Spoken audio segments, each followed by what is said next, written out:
and I want to thank you all for coming. I want to officially call the meeting to order, and if you all please rise for the Pledge of Allegiance. I pledge allegiance to the flag of the United States of America and to the republic for which it stands, one nation, under God, indivisible, with liberty and justice for all. Thank you. I would ask that we have a moment of silence for our recently departed residents, friends, and neighbors, as well as all of those suffering in the Middle East. Moment of silence, please.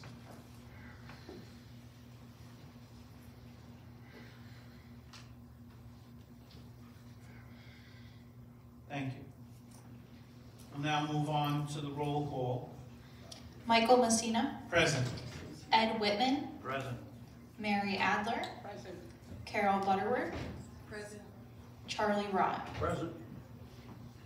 Okay. So after reviewing the minutes to several of the other meetings, and we did not have a meeting in December, if you remember, we noticed that, okay, we never did approval of the October 18, 2023 open board meeting minutes. It has to be done. So I am going to ask for a motion to approve the minutes for October 18, 2023. I make a motion to accept the minutes for October 18, 2023. Do I have a second? Second. Okay. We'll now vote on accepting the minutes. All those in favor on the board say aye. Aye. Any nay? The ayes have it. The motion to approve those minutes has passed. Now we have the minutes to approve for the last open board meeting, which was in November. It was, meeting in November was November 16th. So may I have a motion to approve the minutes from the last open board meeting dated November 16, 2023? I make a motion to accept the minutes of the meeting November 16th, 2023. Do I have a second? Second. Thank you. All right, the board will now vote on accepting the minutes from November. All those in favor state aye. Aye. Opposed? None opposed. The ayes have it. The motion to accept those minutes has passed. One more, sorry. Matter of formality. I'd like to make a motion to accept the minutes for the special meeting held on December 7th when Charlie Rott was put into the interim position. There were minutes to that meeting. May I have a motion to accept those minutes from the special election meeting? I make a motion to accept the minutes. Okay, I did. all right. So, one of you seconded? Second that. Okay, Carol seconds it. Again, formality. Okay, all those opposed on the board to accept those minutes, state aye. Any nay? The ayes have it. The motion to accept the minutes from the December 7th, 2023 special board election meeting has now passed. Isn't that fun? Okay. At this point, before we start the President's report, I would like to, we have some special guests from the Toms River Fire Department. We have Tim Carson, we have Kevin Britton, and David Siders. They just want a couple of our minutes to bring you up to speed on something.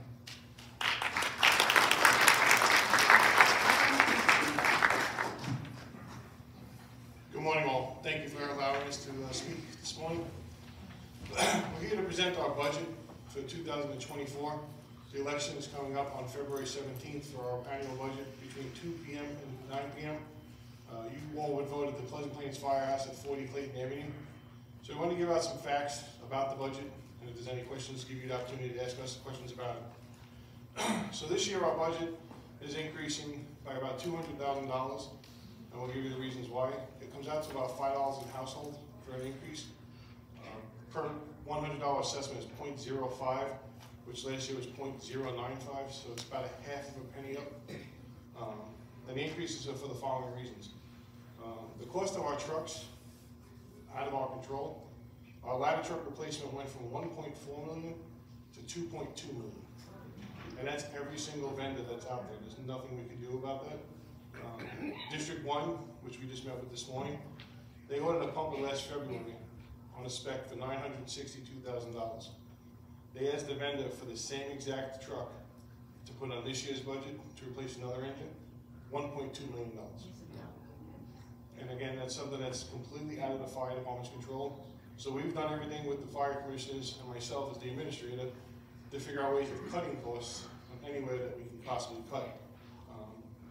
One of the things that we came up with was our LOSAB, which is a length of service awards program for our volunteer firefighters. The current program that we had was going to cost roughly $300,000, and it kept increasing.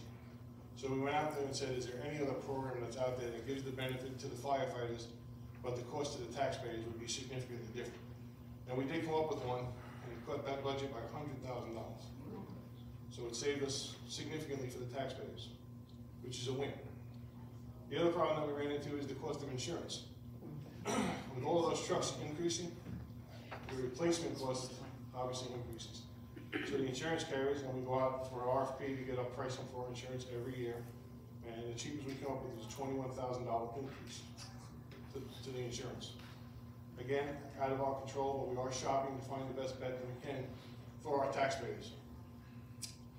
The other issue that we have is, God forbid a truck does get into an issue, it's a 3-year wait to get a truck because of the way the manufacturers are behind the parts and everything else. So that right now, Pleasant Plains Fire Company is set to get a ladder truck in 2026. I am actively working with our attorney and the state to try and, because we'll have the money set aside, we budgeted to get money so that we don't have to pay finance charges. I'm actively seeking to go into a contract to purchase that ladder truck in 2024, knowing it's not going to be coming until 2026, and saving the taxpayers the increase in cost between 24 and 26.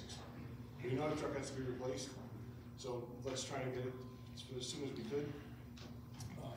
That's in the DCA's hands, and hopefully we get a win on that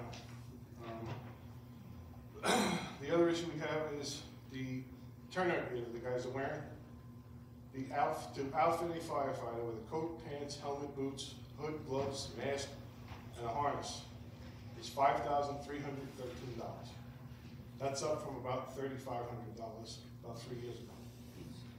And unfortunately, the NFPA has set regulations down on top of us that says after 10 years, that gear is no good. So, same thing with the fire trucks. They're telling us after 20 years, replace them. We say, okay, what happens if you don't replace them? It's not a problem until it's a problem. Somebody gets hurt wearing that gear, or somebody gets hurt using that apparatus, they're going to come to us and say, why were you using it? We told you not to. So that's the issue that we're running into. Fire hose. Seems pretty simple, right? Go out and get a length of fire hose. From last year to this year, the cost of the hose has doubled. So it went from $560 a length for 5-inch hose, which is we see when you hook up to the hydrants, to just over $1,000 for length. And the bigger problem with that is, if I order it today, I will see it in February of 2025. It's absolutely absurd what's going on in the field. Now I'll give you some stuff about what the 2 fire companies do in town for District 2. Last year, Pleasant Plains, which is your home company, responded to 861 calls. So that's all volunteers. Monday through Saturday through Sunday, 24/7. They're all getting out of bed, doing what they have to do for the community, which is huge. Silverton Fire Company answered 478 calls. So for District 2, we answered 1,339 calls. On top of going to fire calls, we do fire prevention with the schools and all the local organizations.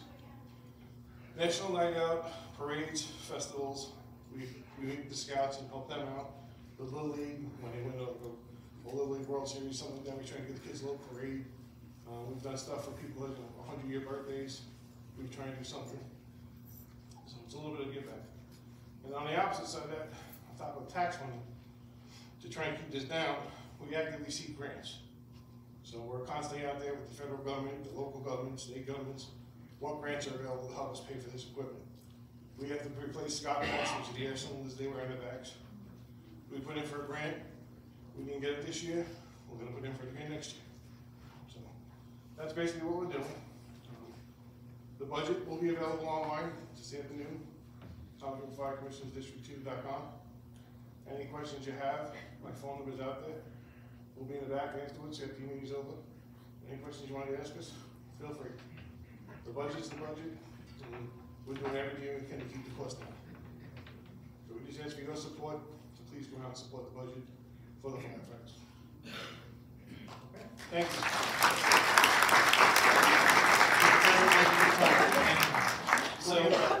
So it's funny, this is a microcosm of the world, right?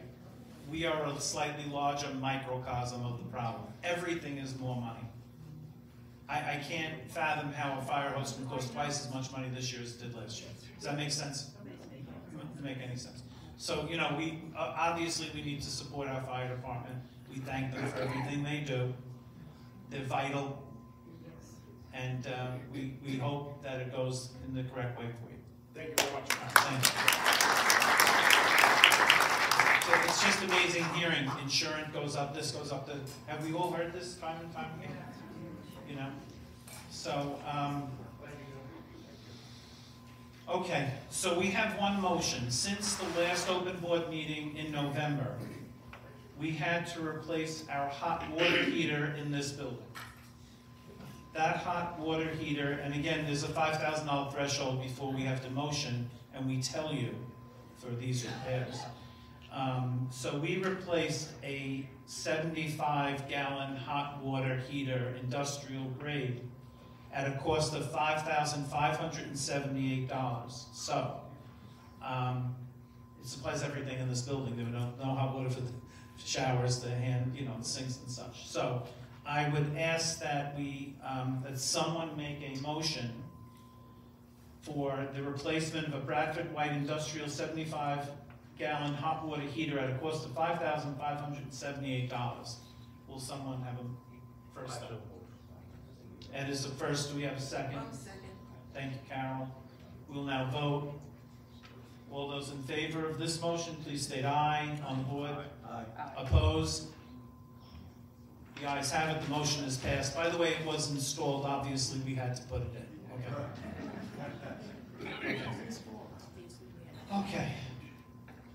But again, the board has set an idea that anything over $5,000 needs to be told to you at an open board meeting, needs to go into the minutes.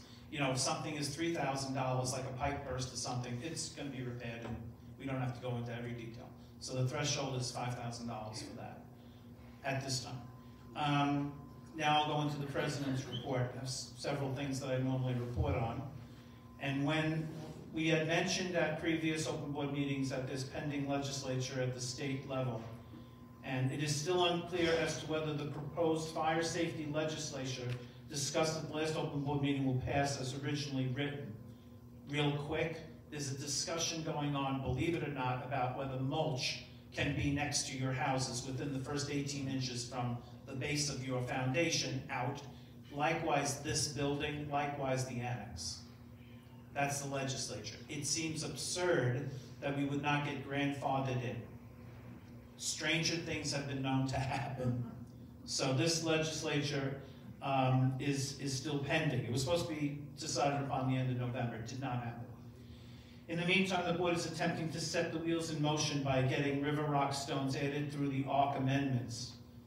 Just in case you can't have mulch, you need to have something. Or you can leave dirt.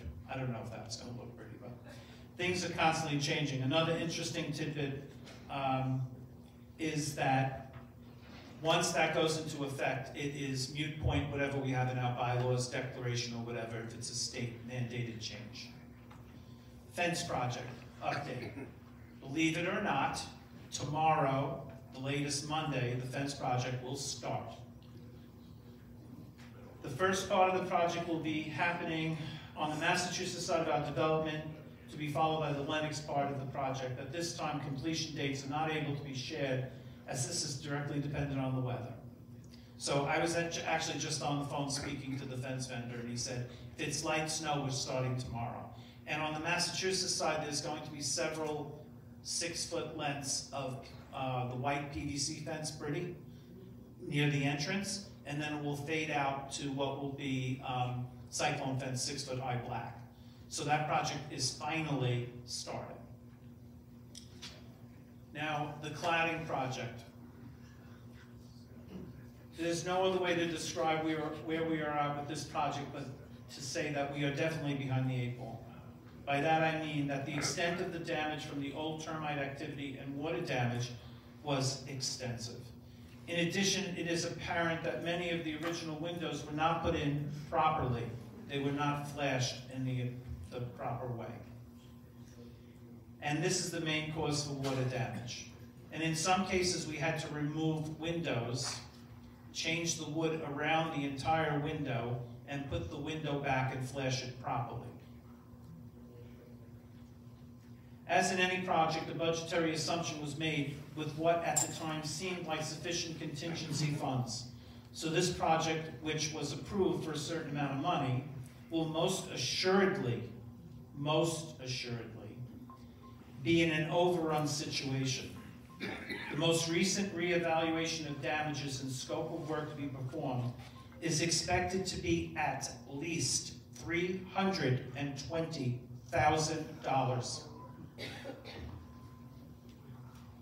$320,000. We originally assumed in the worst case maybe it'll be $230,000. The damage was significant. So $100,000 over what we expected. But the good news is, through working with our finance committee, there is no assessment headed your way. This is going to be dealt with the funds that are available in our replacement fund. That may mean other things may, have to be reconsidered. As an example, we will not be paving Vicari Avenue in the last phase this year. We will not be doing that to save money. And it might not happen in the following year. It might not happen. We have to see. We want to regroup. We want to get our money sufficient. And the roads, although they need to be repaired, it's not a have to at this point. So the board is going to move that $1 million project, 1.3, I think it was. The last phase is $1.3 million for the road paving. We're going to hold that off 2 years and collect interest on that money. That's the plan right now. Pray to God that it stays in place. Okay, so where are we actually at with the project? The entire clubhouse has been structurally repaired and is awaiting the siding and cladding. All of this, of course, depended on the weather. So the TVAC, which is that white paper, and in some areas it's darker with, we're going to put up the cladding, is the wrap, the final wrap, and then the vinyl siding goes up.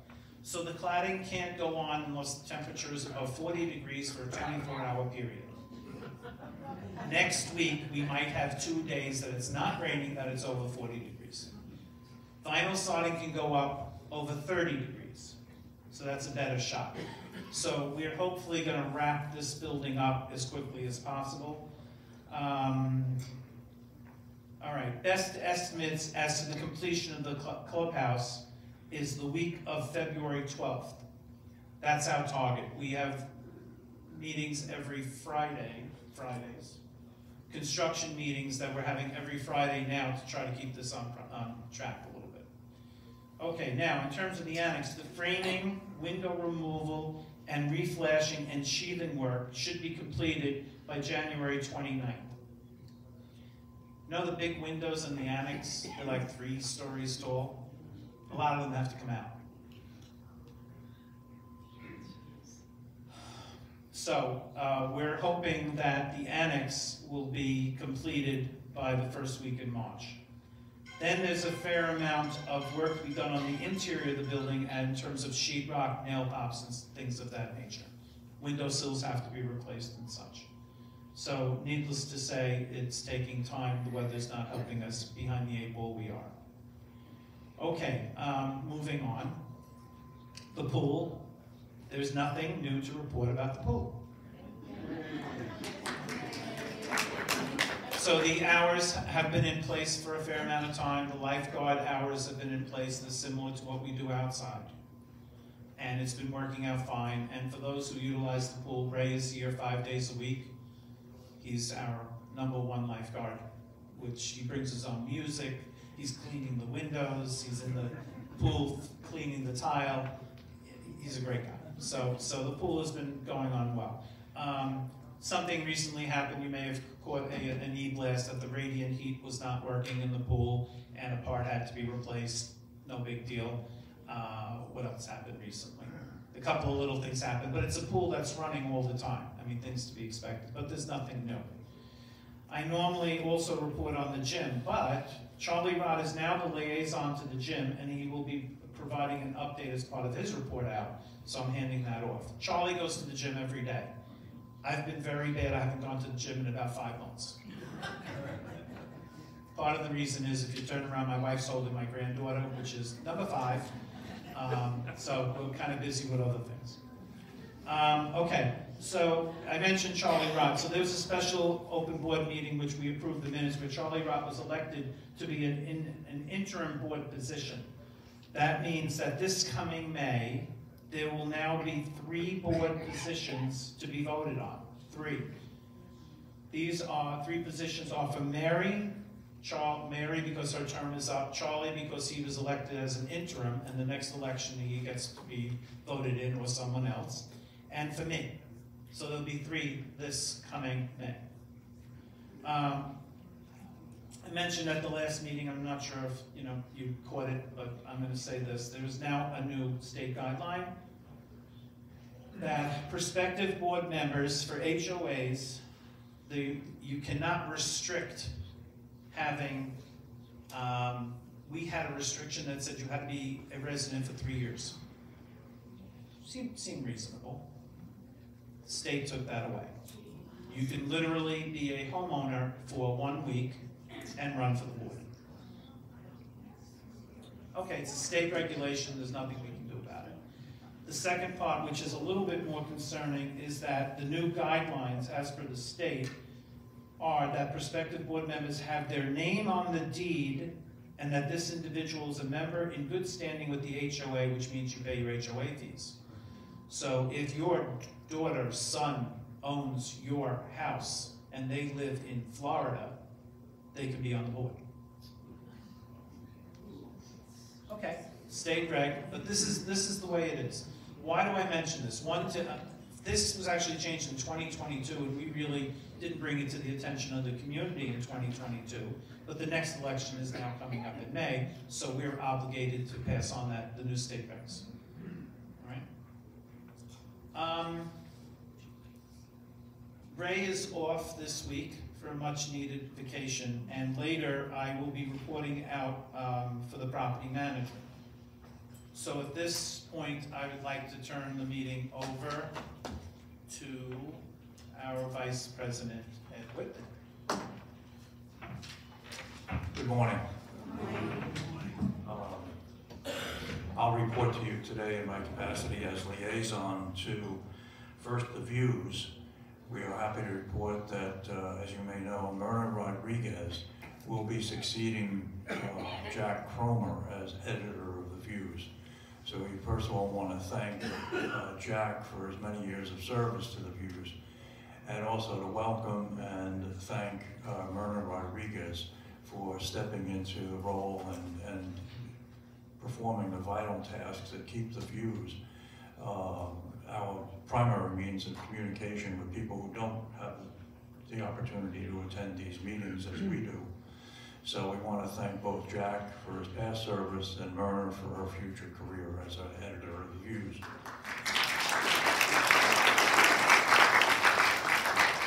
Second, as liaison to the Grounds Committee, I want to point out that spring is coming. Doesn't look like it out there, but it's coming. And we will continue with the tree program. Up until now, we have concentrated our attention on removing dead and dangerous trees, and we will continue that priority through next year. But we will also, hopefully, when we have eliminated the dead and dangerous trees, we'll start looking at trees which are ugly, for want of a better word, ugly and unsightly when seen from the street. So if you're driving past and you look to your left or right and you see some, hideously ugly tree that's been in the backyard there, we'll try to address that and remove those trees as well. So we are continuing with the tree program to make sure that our community is both safe and as attractive as we can make it. Thirdly, with regard to the grounds, we're also looking to increase the number of benches along our walkways. Don't hold me to these exact figures, but by a rough calculation, along our walkways, not counting the benches around the lake, because there are concentration of benches around the lake, understandably. But aside from that, we have benches around the walkways where most people would be walking their dogs, etc. We have benches about every, there's about 2.5 miles of walkways. We have 12 benches along that. That comes out to about one bench every 366 yards. That's pretty close to a quarter of a mile between one bench and the next. So by adding at least 5 new benches, we would be able to reduce that to a bench every 257 yards, give or take. So we're looking to get more benches so that when people are out walking, they're not being exhausted. You know, they get a chance to sit and enjoy the sun and the warm weather again. Or not, in this case. So that's the grounds committee. I'm also liaison to the outdoor activities committee, and I want to report that Rick Caruana, Rick is going to host a meeting of those parties who are concerned with outdoor activities, sports, etc., on February 7th at 2 p.m. Not exactly sure of the place, but I'm sure those who are interested will find out the place from Rick. So that's it. Thank you very much. Thank you, Ed. We'll now move on to the treasurer's report from Mary. I'm going to sit this time. Okay, there's not much to say. We opened the year with a better carryover than expected of $45,000. More homes were resold than expected, which produced $35,000 of that money. And of course, I hate to say this, but we had no snow last year. Actually, we're holding out all right. Okay.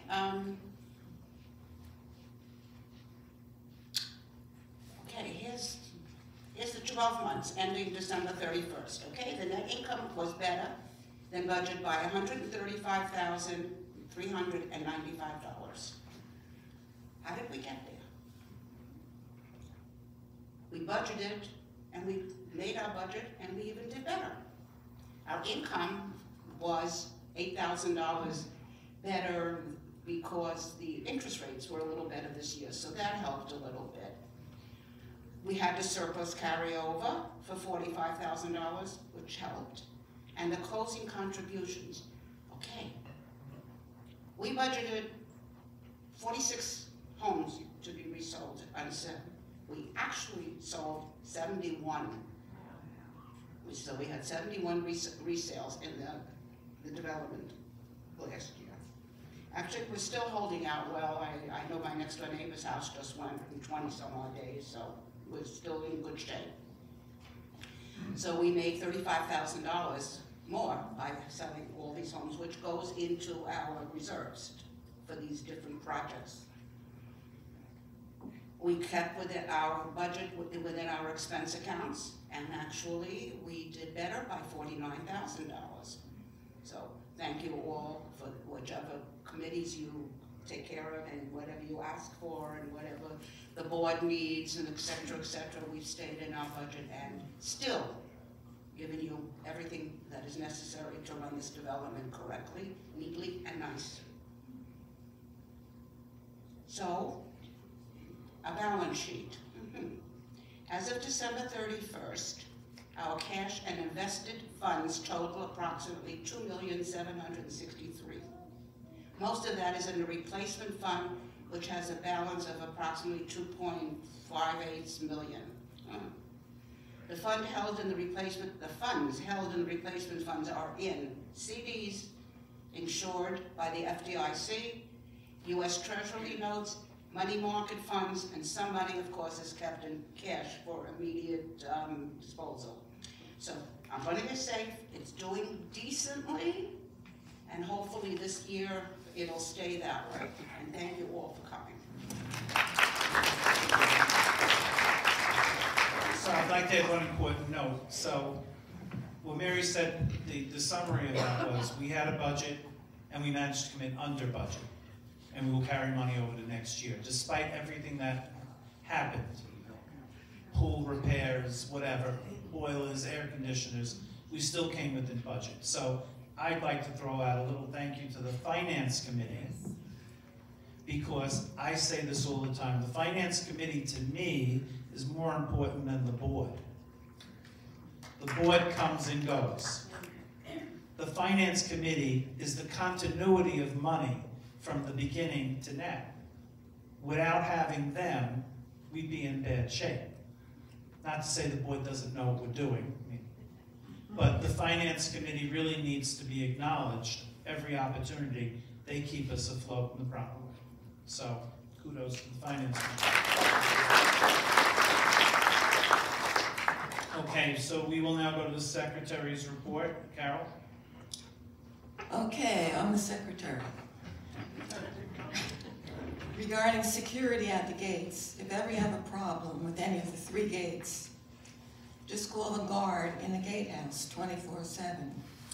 For example, if the gate is stuck in the upward position, the guard, who's with Marion Security, would know who to contact, especially at night. You know, so you don't call the president in the middle of the night. Okay. Also, systems of scanning license plates for incoming cars continues to be looked at, because that would be our security as well. The Documents and Policies Committee currently is working on the restrictive covenants document. Any changes in that one would have to come before the residents for a vote. This most likely will be during the first quarter of 2024, sometime January, February, March.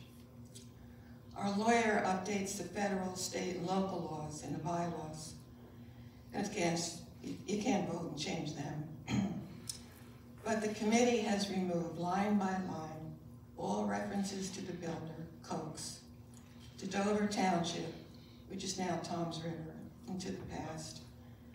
Steve Agresta, the chair of this new committee, is doing an excellent job in leading the committee, which meets once a month. Okay, addressing the slight slope for the back entrance to the clubhouse from the parking lot. That one will be John Rothberg, who's in charge of paving our streets. We're looking into different options, as it should be even all the way across and safe, okay? Thank you very much. So it's an interesting thing. Sometimes you walk by stuff and you just walk by it, and never notice. So the other day I was walking in, and of course it was cold out, and there was a big ice rink out by the back here, by the garage. I'm like, why is that there? And I answered, Silly Michael, water pool there. So things like that are unsafe. So when we see things like that, although we pass it all the time, it may have been like that for, I don't know, 15, I don't know what it is. I'm only here 7 years. So we're going to try to address that, as that was brought up as a concern by many people. Okay, so now we're going to hand the microphone over to Charlie Rott, who is our Director at Large, for his report. Good morning. I'm the new kid on the block. First of all, I'd like to thank you all for coming to the meeting. I am the liaison to a couple different committees, so I'm going to report briefly on each. The gym committee, I'd like to thank Norm Lebowitz and his people. The new treadmills and the new stationary bike are in place and are being used. The old stationary bike still requires a new seat, and we're still waiting for that new seat to arrive. The another committee that they've asked me to look through, and I really don't know that much about yet, is the RFID, radio frequency ID. I'd like to thank Joanne Greenberg and her folks for doing the research on that. For those who don't know, the RFID system would eliminate clickers and swipe cards, which could help enhance security. And security is a big issue today. They had received some quotes, I understand, probably about a year ago. So we're going to be looking for new quotes. I just want to put you at ease. When and if the board thinks this is a good idea and we move forward, then at that time we would probably have 1 or 2 town hall meetings so we could discuss and explain the entire program to you. Another meeting probably for the question and answers, pros and cons. And then if we still think that it would be a good idea, it would be put out to a vote for the entire community. And based upon that vote, we would either move forward or it would be a dead issue and we would continue to use what is an antiquated system. But a lot of folks like that. So we're going to try to give you as much information as possible, and then you can decide whether you want to move forward or not. The other committee that I'm involved a little bit in, I'll get to know them a little more. I call it the Real Estate Committee, and that is headed by Phil Lucas. Barbara Wills is on that committee, and I thank them for all of their time researching. The purpose is to come up with some new ideas and new forms to make the process a little quicker for both the buyers and the sellers. When prospective sellers come in, prospective buyers, we want those folks to know what their responsibilities are, the sellers, as well as what the buyers are going to get themselves into coming into an adult community. It'll also help the office keep a little bit of control on what homes are being sold, or are up for sale, and when those closing dates happen. Because in the past, the office sometimes doesn't find out that a house is in closing until 24 hours before the closing. And at that time, there are certain instances where, I don't want to say the sellers try to get away with things, but they do. I was involved with the architectural committee here for about 13 years, and at different times, I thought it was a shame that a buyer would come in, the closing would happen, everything was fine, and 2 months later, the buyer, who was all bright-eyed to come into this community, suddenly is getting violations because they have a tree missing. And they have no clue as to why. So we're hoping that with these new forms, that a lot of this stuff will be eliminated. If there are violations, the sellers will have to take care of those violations before the home can even go to the closing. So it's not a surprise for the buyers. So that's where we're at with that. I'm sure I'll garner more information by going to some of the meetings with the real estate folks and the RFID folks. Now, lastly, I was made the liaison to the architectural committee. Right now, and I'd like to thank Phil Weiner and his folks. They're doing a great job with the applications and trying to help you folks and be as homeowner friendly as possible. Right now, it seems like we would update the standards every 2 years. So Phil and his committee are just about done with what they thought was the updates. Unfortunately, every day a new standard or a new update is evolving. Just to give you an example, the cladding issue. As Mike reported to all of you, the amount of money that's going into the clubhouse and the annex. Well, guys, the same company who installed the cladding here has installed that cladding on your homes. It is quite old. So right now we have one homeowner trying to sell his home, and because of inspection, it was found that the cladding is falling apart, some areas are actually powder. It's come away from the structure, water damage has gotten behind it, as has happened here. So just to give you a ballpark figure, RPI went out and looked at the house, and just without extra construction material in the form of windows, plywood, sheetrock, flashing, you're looking at somewhere between $6,000 and $7,000 on the Cambridge 2, which may have less linear feet of cladding or masonry than some of the other models. So KPI at this point has a list of, I think it's probably over 20 names of homeowners here who want KPI to do an inspection on their homes. KPI will do that after they're done completely with the clubhouse and with the annex. So you can check with the office people if you would like to get on that list, just to protect yourself or know what's coming down the line. I think it's a good idea that you might want to do that.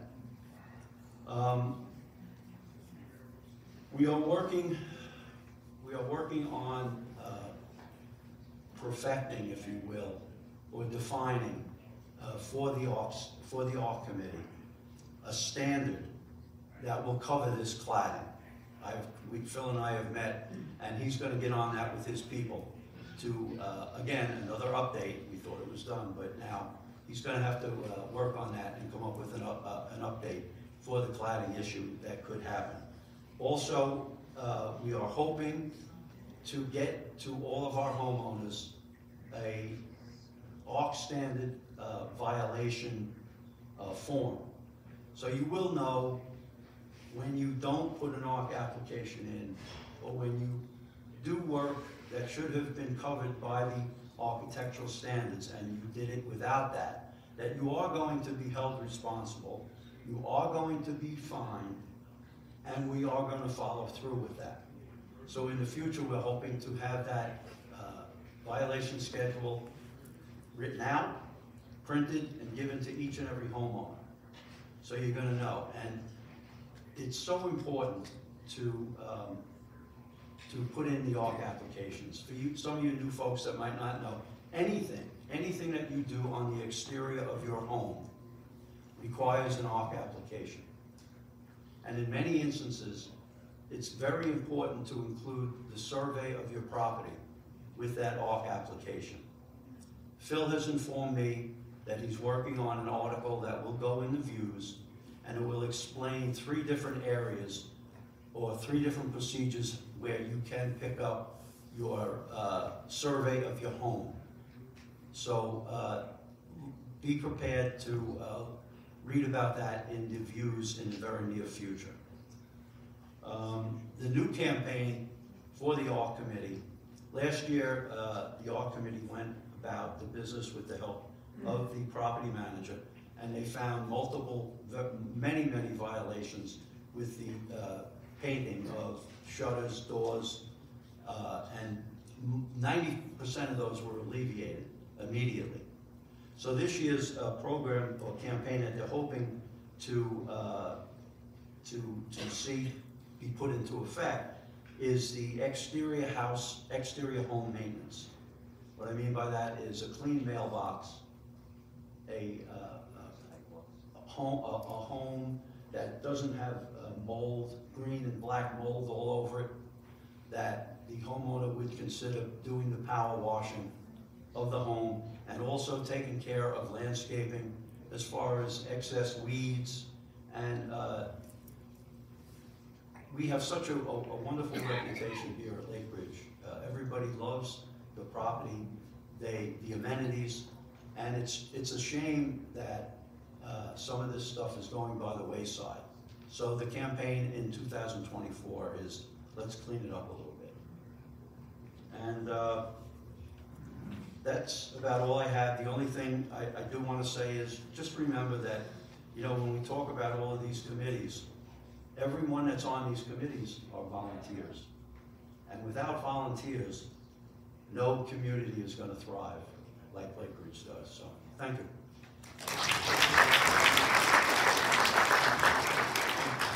Thank you, Charlie, for your report. Just to clarify a couple of things, not only, we're looking to make sure that the value of all the homes here at Lake Ridge is as high as possible, so by maintaining the rules and regulations, the place looks better and the average price of our houses stays higher. I mean, we have to protect our investment. And to that end, we have the campaign, as he mentioned, about when a house is sold now, working with the office. And we also, the office, I want to give them credit, has put the rules of ARC online. So prospective buyers have an idea. If you never lived in a community, you don't know what you're in for, and you don't want to learn that at the closing, right? We mentioned the cladding project. We are going to have KPI look at every model type in this development and have a fee schedule more defined, because, as an example, a Lake Ridge 1 or a Lake Ridge 2 might have more linear feet than a Cambridge 2 or whatever. So I recently spoke to the president of the company, and he told me, he says, listen, this number's going to be high, but let me tell you what we're doing. We're going to take out the windows and flash them properly, because they weren't, and that's where the problem began.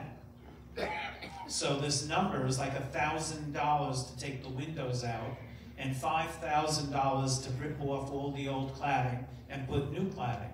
But we're going to try to maybe negotiate with that individual, to get that price down. But that's one vendor. The HOA is not telling you who to use as much as giving you an idea. You can try to get whoever you want to service whatever you want on your house. I'm going to say this, it is difficult to find competent masons. And I will tell you as an example, it's now Mackay is the name of the construction guy, does a lot of work here. He won't do mason work. So it's difficult. But anyway, there'll be more information to follow on that. Michael, Yes? can I just say one thing? Yeah. Just so you know, we have reached out to KPI, and they are going to drop off at least 5 different sample boards of the different cladding that's available, because the cladding that's on your homes now, 90% of it is not available. Just if you're lucky enough to have the red brick, or I think there might be gray brick or a tan brick, you can still get that. But the cladding that is like what was on this building and on your homes, again, 95% of it isn't available. But we will, if it comes to that in the future, we will have the boards down here that you can pick and choose from.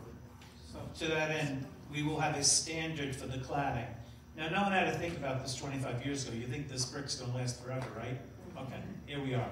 So that's how things evolve in ARC, because now there's something new, right? One other thing I wanted to mention is that the RFID, I'm just throwing out a number. The last budgetary number was about $55,000 to do it. Sounds like a big number, it's not a big number, but more to come on that. We're not sure. We would really like to do this. From a security aspect, the RFID project is important, but we have to wait and see, and we want to educate the community, have everyone understand what it means. Just as a side note, where's my Phil Lucas? We are going to bring in a group, the Cameos. I don't know if you've heard about them. It's sort of a renowned group. We're trying something new in June? July 27th. July 27th. The Cameos will be coming here to do a little concert.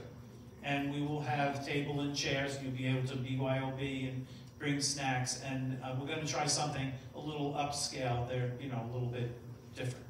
So more to come on something like that. But we're always looking. The HOA is always looking for something, step it up a bit, kind of. Okay, so that's the end of that report. I'm going to read Ray's report. Some of it may be a little bit redundant. He had typed it up for me, so I'm just going to read it. Landscaping services. Meticulous Landscaping has taken over land and snow services for Lake Ridge as of January 1st, 2024. You may have noticed the brand new equipment parked behind the clubhouse area. They have also coordinated a local crew and supervisors, mostly from the Lakewood area, for better response to the community. Meticulous will provide the same services as previously offered with a few extras. The landscaping responsibilities will resume as scheduled, as we normally do, in March of this year. So, Turf Master's gone and Meticulous is it. 2024 proposed project, retaining walls. Repair of our 7,000 square feet of wooden retaining walls is being scheduled. Site inspections of all common area retaining walls was completed, and proposals for repair were submitted, so additional service proposals can be solicited for the 2024 maintenance schedule. This is part of the capital reserve study and was updated as to an accurate number when we need to replace it. What does all that mean? So we have these retaining walls. They're 6 by 6, and they were dipped in kerosene, whatever they were. You don't replace it with wood anymore, and it has to be block. So at some point, these retaining walls will fail. They're not failing now. They probably have another 5 years. But the money that was allocated in the reserve study was woefully too low. 25 years ago, they figured out it's going to cost X. Now it's going to cost X times God knows. So that number was upgraded. And really, our HOA fees went up approximately $6, and a lot of that was from the reserve study, not for operational costs. When it comes time to replace these walls, we will have the money. But for right now, we have to replace like 14 of these long 6 by 6 things, and that will be looked at. So that's what all that meant on his report. Okay, repair inspections are being scheduled for the tennis court surfaces and is tentatively set for late January with athletic support surfaces. Proposals were received for drainage remediation projects starting at the pool deck and siphoning the swale towards the rear of the tennis courts. This is tentatively scheduled for spring of 2024 and is in the budget. It's not a surprise. Okay. I think this was partially mentioned, but I'll read it anyway. Inspections for concrete ramps, walkways, and shuffleboard court were conducted with Rothberg and Sons. Punch list and recommendations to be used for 2024 solicitations. Not just Rothberg will be bidding on the job. Inspections are to be scheduled for additional sidewalk repairs and to the rear of the clubhouse, as Carol mentioned, and the walkway ramp. Residents who have sidewalk concerns can submit concern sheets to the office, and the area will be inspected for repairs. Okay, so every year we go see if the concrete shifts, if it's more than an inch, we have to do something about it so people don't trip and fall. Federal irrigation will be approved for a scheduled repair of 2 irrigation wells. We have 7 wells, and last year we serviced 2 of them, and this year we're servicing another 2. And periodically you have to do that to make sure that the water keeps going. I have to say this, federal irrigation did a good job, and we had budgeted money. There were no brown spots in the common areas this year because everything, all the various pipes and the heads and all that were dealt with. And that's something that, the board has taken care of. And we look to make sure that the area looks nice for next year as well. So federal irrigation will begin repairs of 2 irrigation wells. A cut above will begin trimming trees, and they may have started this already, that are covering or blocking street lights. The HOA is responsible for those trees that are around street lights so the light can come down. Okay, so that will be happening. Proposed amendments to the fire code, I had mentioned this.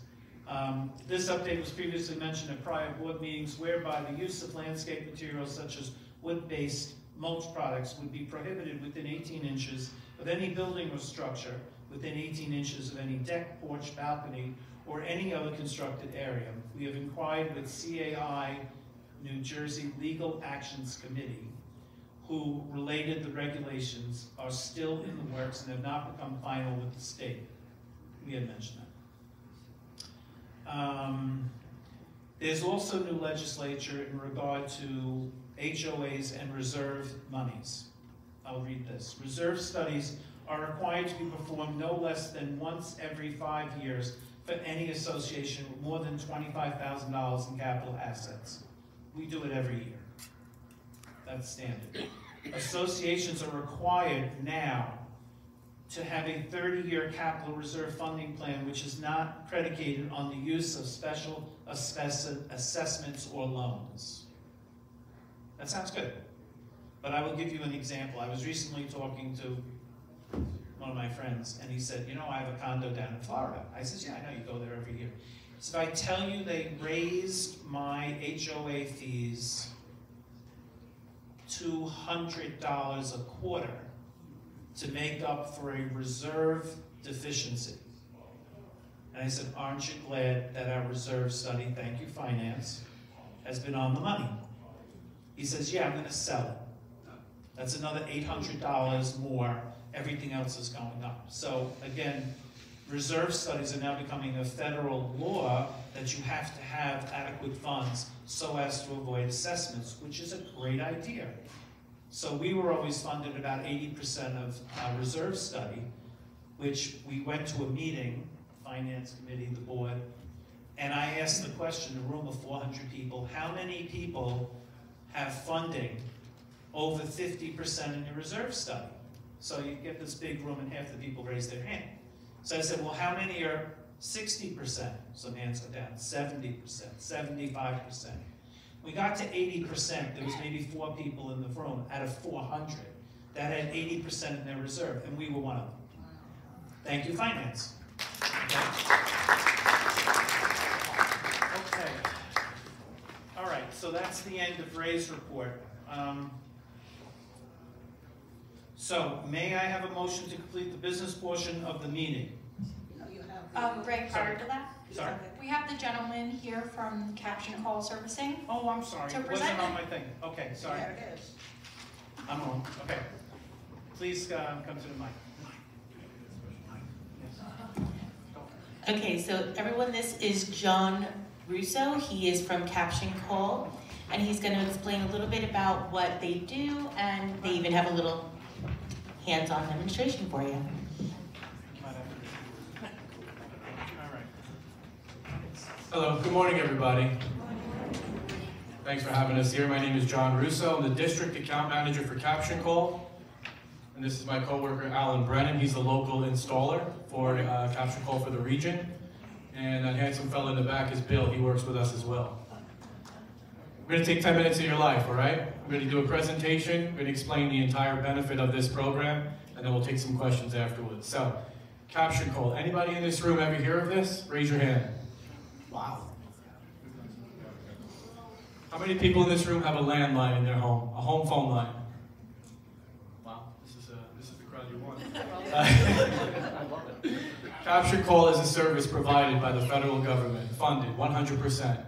Therefore, there is no cost associated for anything that we provide. What we provide is an amplified captioning phone, what this gentleman's holding right here. This machine is stationary, however, all the phones in your home will continue to work the same way.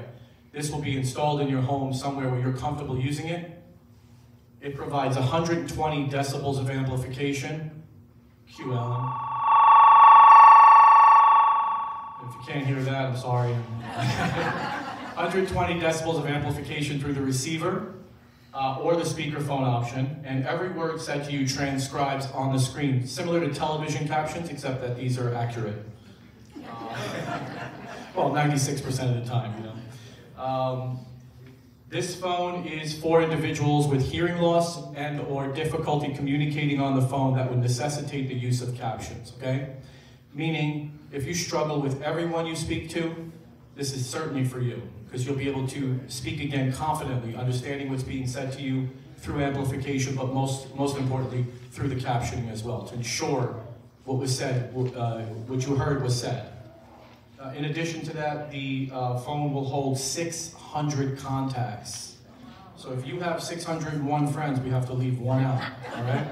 You can pick. The machine has a built-in answering machine as well. So you go out shopping, you come back, there's an indicator on the phone that will tell you you have voicemail messages. Touch that button.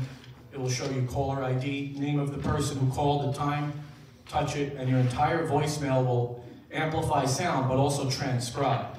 When you conclude a conversation, a live call, or a voicemail message, you will have an option on the screen to save the conversation. So the entire transcription can be reviewed by you to ensure what was said to you, personal information, dates, times, phone numbers. I have a joke for that, but I'm being recorded, so I'm not going to do it.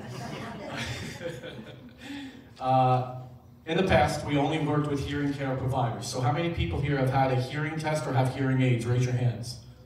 Okay. So in the past, the only way you could obtain our service prior to COVID was to have a certification form filled out by a licensed hearing aid doctor or an audiologist, otolaryngologist, ENT. They would send a certification to us, and then we would contact you for an appointment to install the phone. These days, it's different. Now, you self-qualify, meaning if you feel that you need this product to communicate better because you're struggling to understand what's being said to you when you're using a phone, you're going to self-qualify. Whereas when Alan comes, he's going to ask you, do you have difficulty communicating on the phone or hearing loss that necessitates the use of captions?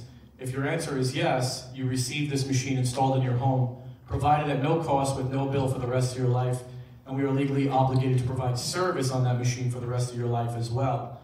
We're not looking for individuals who don't need it, but if you struggle with everyone you speak to or one person you speak to, that's when you would reference this machine. This would help you a great deal. We sign you up for it. We take your name, your address, your contact phone number, and then this man right here locally comes out to the home and installs the phone for you in a place that you'd like it. And he will go over all the features and go over all the details and test call with you to make sure that you're comfortable and confident when using this machine, okay? It's not hard, it's a landline phone, but there's some features in there we want to go over with you. Did I miss that? Want to add anything on your side? And it's free. No, it's free. well, It's free. At no cost. You know, basically I go out and I sit down with you, we discuss where we're going to install the telephone, I fill out some paperwork, and then while we're filling out some paperwork, I ask you to put together some names and numbers of friends and family that you'd like me to program into the phone. After that's finished, what I do is we sit down and we start learning how to use the phone, and the first thing that I teach and tell each and every one of my customers is that it's just a regular telephone. You pick up the handset, you dial the telephone number, you'll be able to hear the conversation and see what the person is saying. And I can't tell you how many times it's improved people's lives. It's changed people's lives for the better. My mom has it, my Uncle Jimmy has it, and their life changed tremendously with this telephone. So I hope that you guys that need it will sign up for it today, and I'll be out to visit with you to do an installation for you. Thank you, Alan. So again, it's provided at no cost, no risk. I'll be your first customer. Thank you very much. It's provided at no cost and no risk. We do want individuals who are in need of it to sign up to try it. You know, if you don't need it, if you're hearing everybody when you're on the phone, you don't need it. You know, we'll get you in 20, 30 years, whenever you're ready. But if you're struggling now, this is an option for you that you should take advantage of. So, it's funded by the federal government. Every single American has been paying about approximately 44 cents a month since 1990 as a communication surcharge. Does anybody remember the old days, the phone bill came to the house, it was itemized, the last page had penny taxes on it? Yeah, we're one of them. I can't tell you what the other 17 are, but we're one of them, all right? So that fund has been collected since 90. It's 2024. You've been paying approximately 44 cents a month. If you need the machine, today's your chance to break even. If you don't, I'll see you in a few years. You know what I mean? Any questions from the group here? Question. Does that replace your landline? Good question. Does it replace the landline? No. Your landline stays there. All your other phones, your portables still work the same. This machine will be added in addition on top of what you already have. Question in the back? You can't walk around with that, right? You can, but it would look funny. It's big. For example, you're in the bedroom and the portable phone rings. I can't hear you. Hold on. Put that person on hold, walk out to the living room where this is, pick up the receiver and continue your conversation. This is stationary. Yeah. But the other phones still work in conjunction with it, so it's useful. Questions here?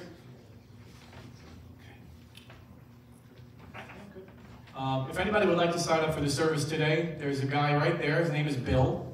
He just started, it's his third day on the job, let's put him on the spot. He'll take your information, he has appointments available for you. We can give you an appointment today for next week, for have Alan come out, or if you want it or need it and don't want an appointment made for you, we need your name, address, and phone number. We'll take your information and guarantee you the products for when you are ready, okay? Thank you all very much for your time today, I appreciate it. So this is an interesting, no-cost improvement that you can all take advantage of, so we thought it important to bring it out. Okay, may I have a motion to complete the business portion of this meeting? So moved. Carol seconds it. The board will now vote in favor. All those in favor state aye, closing the meeting. Mary, say aye. Aye. Aye. Any nays? The ayes have it. The business portion of this meeting is now closed. We will now go to a question and answer period.